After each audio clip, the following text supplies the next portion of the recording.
I believe it was 2022.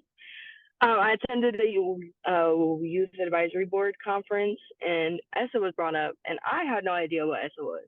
Nobody in the room had any idea what ESSA was, and it had already been in place for 6 years. Supposed to have been in place for 6 years. So they asked. They said, "Has anybody heard of ESSA?" And not one hand in the room went up, but the leader of the group.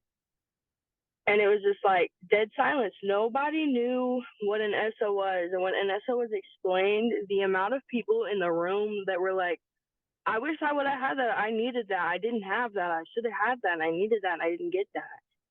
Was crazy. It was very overwhelming to the amount of people that were like, that's actually insane that we're supposed to have that and we don't.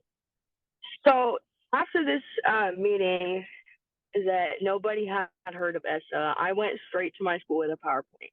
And I said, we are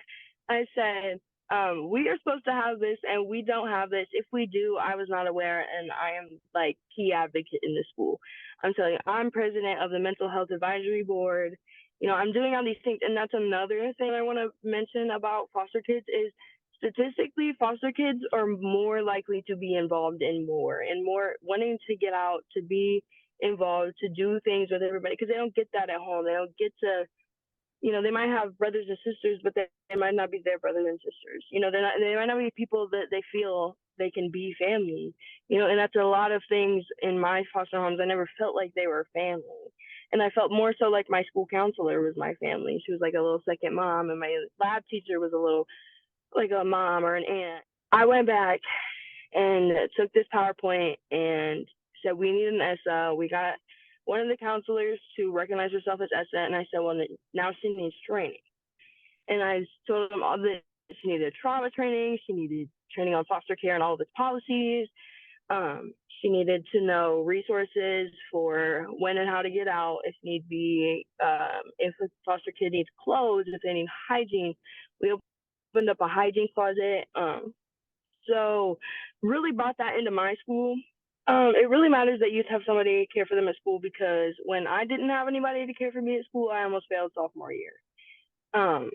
I switched schools in the middle of the year, and so I didn't have the knowledge that everybody else had in my new school because their curriculum was ahead of theirs. And when asked if I could get some help and I don't know, necessarily figure out what I've missed, there was no opportunity for that. Nobody that understood that foster kids were probably going to need that. And I wish that there was, because I got my first C in my life. So I went through 5 in the course of sophomore to senior year. Things happen, you end up moving, and you usually don't stay in your hometown. So you're going to a new city, a new school, new people completely, and you don't know which way to go, and there's nobody coming to you. And what if I need geometry and a job that I end up going into, but I missed almost the whole unit, the whole lessons, and I don't know it. And then I have to relearn things later in life that I need because I didn't get them and I didn't get the support. I know that things get lost and things happen, but they need not to happen. They need a system. You're looking at all these kids coming into school and foster youth placed in district, but you're taking no initiative with it, and you're losing the key things that they need to be educated in your school.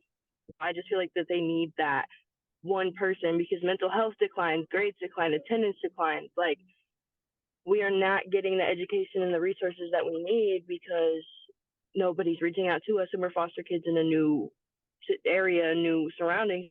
We're not going to be able to reach out ourselves. So when a foster kid changes schools and they need the direction of changing records and all of that other kind of stuff, they need a person who's on that, because I know for a fact that when you are a foster child placed in a new district, it labels you as such.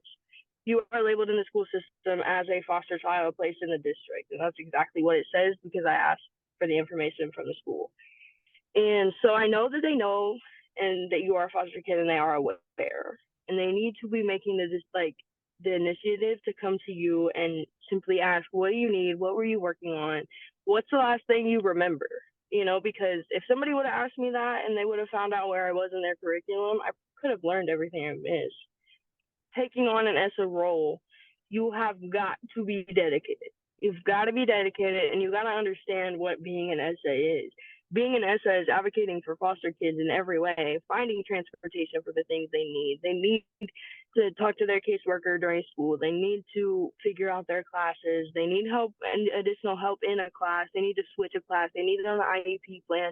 You need to be the advocate for them. You need to be trained in how to properly respond to a foster kid, especially one with heavy trauma such as sexual abuse, child abuse, things like that. Those are heavy, heavy topics. Okay, so training should definitely be mandatory, and there should always be an ESSA in every school because foster kids need a lot. And as much as we like to say we're like every other kid and, you know, we want to be treated as such, we do need a lot.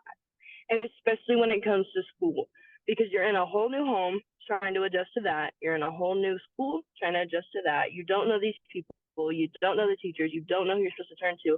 It's not every school you've grown up in. Most of us have trauma with not being able to approach authority and not being able to ask for help, because when we have asked for help or we have approached authority, it's never been good. It's a trauma response, and they need to be trained in that and to know that they need to be the one to initiate and be the leader in there, because we're kids. We're not supposed to be the leader. We're not supposed to figure out everything in a new school ourselves. We're supposed to have support, especially as a foster kid. You need somebody in the school, especially when school becomes your safe place, because you don't have a safe place at home, and home is not a safe place. So school becomes your safe place. You need somebody to kind of play the parent role necessarily and be your support. They need to speak for you when you can't speak for yourself. They need to advocate for the things that you need when you can't advocate for you, and be putting in things into motion. Like when I was homeless, my school counselor, I didn't have a ride to school. I missed 2.5 months of school. And after 2.5 months of school, they were finally like, okay, well, we can get you a bus pass or we can do something like that. But it was just like, it took you 2.5 months for you guys to realize that I was going through so much I couldn't make it to school. It shouldn't have been like that. It should have never been 2.5 months of missing education during my senior year, which is peak year, of you guys to realize that something's going on at my house. And I obviously, with me already have being a foster kid and already have been in the office and already having to have these meetings about plans of action for my education, because I have missed some things and there's missing credits and I've had to redo classes.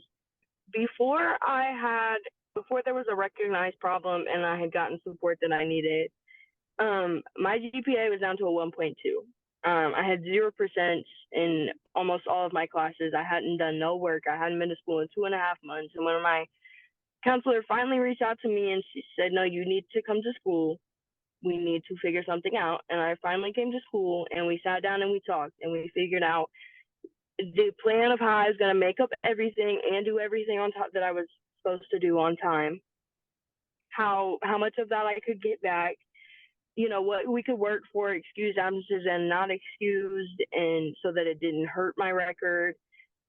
She figured out the bus pass for me to get to and from school. She actually took me off campus to out to lunch, and we talked, and it was just like a breather away from school too, because it's like sometimes it's not easy to talk about things in a school setting when you have to go back to class and you have to go learn fractions afterwards.